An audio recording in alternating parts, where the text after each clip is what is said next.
in 2020, 75% of the global cyber attacks, this is globally, were focused on small and mid-sized organizations. So these are companies that are under, I believe this was defined as under 1,500 employees.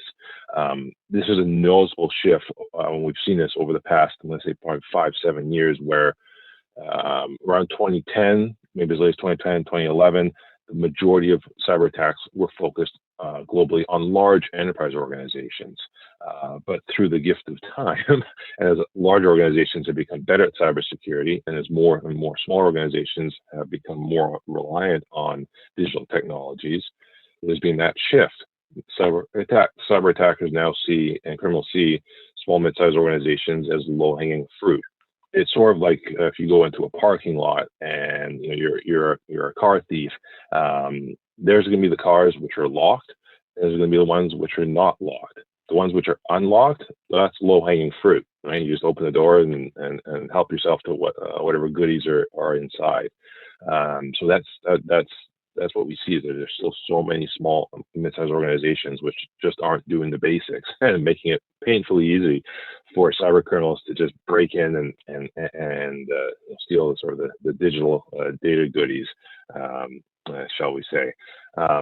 As I mentioned, at stake is, again, that customer trust and reputation. If you lose that customer trust, what's that cost to your organization? If now your customer acquisition cost goes up by a factor of 10 or 100, well, now all of a sudden it becomes very easy to make a return on investment statement as to why you should be investing in cybersecurity. And often I get asked, we're a small organization. Why would cyber criminals come after us?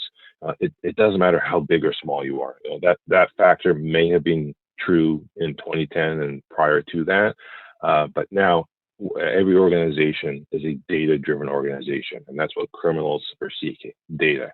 They're seeking either to exploit the confidentiality of that data, so personal information, sensitive information, customer information, right?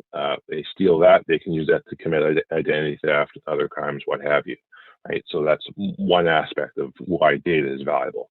The other aspect is that every organization has become increasingly reliant on their data and systems. If you lose access to your data or to your key systems, and your organization goes down for an hour, 2 hours, 4 hours, a day, what does that mean in terms of lost business? What does that mean in terms of you being unable to operate as an organization, right? And this is something that a lot of people don't ponder and don't think about. So it's not just necessarily the data itself; it's the access to that data, which is so important to organizations. Every company relies on data now, right? Like I said, we live in a very data-driven society. Every business, especially in the banking sector, is a data-driven organization.